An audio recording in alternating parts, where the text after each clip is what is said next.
Alhamdulillah, wassalatu wassalamu ala rasulillah wa ala alihi wa sahbihi wa mawalah. Saat ini kami Matfid bersama Yayasan Amal Abadi Indonesia dan kru ANB Official berada di Watu Purbo, salah satu bendungan yang ada 6 susun. Masya Allah, di belakang saya salah satu di antara susunan yang paling tinggi. Dan kita punya prinsip, setiap rihlah punya makna. Berbicara masalah bendungan, saya teringat firman Allah Subhanahu wa ta'ala ketika Allah bercerita tentang negeri Saba. Allah Subhanahu wa ta'ala berfirman, laqad kana li saba'in fi maskanihim ayah. Sungguh di tempat tinggalnya penduduk Saba, di situ ada ayat dan tanda kekuasaan Allah Subhanahu wa ta'ala. Jannatani an yaminin wa shimal. Mereka punya kebun di sebelah kanan dan sebelah kiri kota. Dan Allah Subhanahu wa ta'ala sediakan untuk mereka bahan makanan, untuk mereka rizki berupa buah-buahan dan yang lainnya. Tapi mereka tidak mau bersyukur kepada Allah. Bahkan mereka kufur dengan cara melakukan perbuatan kesyirikan, menyembah kepada selain Allah Subhanahu wa ta'ala. Allah Ta'ala berfirman di lanjutan ayat, fa'aradu fa'arsalna alaihim sailal arimi wa baddalnahum bi jannatayhim jannataini dawata ukulin khamtin wa aslin wa syai'im min sidrin qalil. Tapi mereka berpaling. Fa'aradu fa'arsalna alaihim, lalu aku kirimkan kepada mereka sailal arimi, aliran air dari arim. Dan menurut sebagian ahli tafsir, yang dimaksud dengan al-arim di sini adalah bendungan arim yang waktu itu ada di negeri Saba. Allah Subhanahu wa ta'ala buat bendungan itu jebol, kemudian airnya menenggelamkan penduduk yang ada di sana. Lalu Allah gantikan kebun yang awalnya subur, menghasilkan banyak tanaman dan buah-buahan yang bermanfaat bagi manusia, Allah gantikan dengan tanaman yang pahit. Allah gantikan dengan tanaman yang buah-buahannya tidak bisa dikonsumsi dengan nyaman, dengan enak. Wasidrin qalin. Dan kalaupun ada buah-buahan yang enak dimakan, hanya sedikit, yaitu pohon bidara. Jamaah yang dimakan Allah Ta'ala, ini memberikan pelajaran bagi kita bahwa bisa jadi di bawah ini ada banyak sekali sawah yang subur, ada banyak sekali perkebunan yang subur. Namun mudah bagi Allah untuk mengubah kebun salak, mengubah sawah yang subur, kemudian menjadi tanah yang tandus. Ataupun kalau dia bisa ditumbuhi, bisa ditanami, hanya bisa ditanami oleh tanaman-tanaman yang tidak bisa dikonsumsi oleh manusia. Salah satunya adalah dengan Allah kirimkan banjir, sehingga terjadi perubahan struktur tanah, terjadi perubahan struktur bumi. Dengan Allah datangkan bala, salah satu di antara bentuknya adalah air yang menggenang.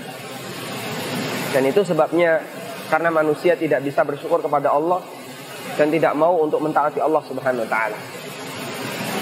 Dan syukur yang paling puncak adalah mentauhidkan Allah Subhanahu wa ta'ala. Karena itu Allah Subhanahu wa ta'ala gandengkan perintah untuk beribadah kepada Allah dengan perintah untuk berterima kasih kepada orang tua. Wa qad rabbuka alla ta'budu illa iyyah wa bil walidaini ihsana. Rabbmu memutuskan jangan sampai kalian beribadah kecuali hanya kepadanya dan berbuat baik kepada kedua orang tua. Dalam ayat yang lain Allah Subhanahu wa ta'ala berfirman, anishkurli wa liwalidaik, agar engkau mensyukuri nikmatku dan berterima kasih kepada kedua orang tua. Maka puncak dari syukur kepada Allah Subhanahu wa ta'ala adalah menjaga tauhid, beribadah hanya kepada Allah Subhanahu wa ta'ala semata. Wallahu a'lam. Teman-teman ada yang mau disampaikan? Tanyalah, Sabak itu lokasinya di mana kan? Dan apakah betul bahwa Borobudur itu konon kabarnya kerajaannya Nabi Sulaiman? Oh, baik. Di manakah lokasi Sabak? Apakah betul bahwasanya Borobudur itu adalah kerajaan Sulaiman? Sedangkan kerajaan Bilqis ada di mana? Di Prambanan. Jadilah candi namanya Candi Mboko. Sabak ada di Sabu. Tahu di Sabu? Ya. Di samping Pasar Stan. Baik. Sebelah Stadion Maguwarjo. Ini Masya Allah, pernyataan yang ngaconya betul-betul ngaco gitu. Tapi likulli syai'in waris. Segala sesuatu itu pasti ada yang mengambilnya. Meskipun dia kotoran yang barangkali orang sepakat ini adalah sesuatu yang remeh, tapi ada orang yang nemu. Tidak hanya dalam masalah dunia. Anda bisa perhatikan, dulu yang namanya sampah gak ada orang yang nyari, sehingga numpuk. Sekarang Masya Allah, baik sampah organik maupun yang non organik dipisahkan, dicari orang, laku Pak. Kemudian pendapat manusia juga gitu.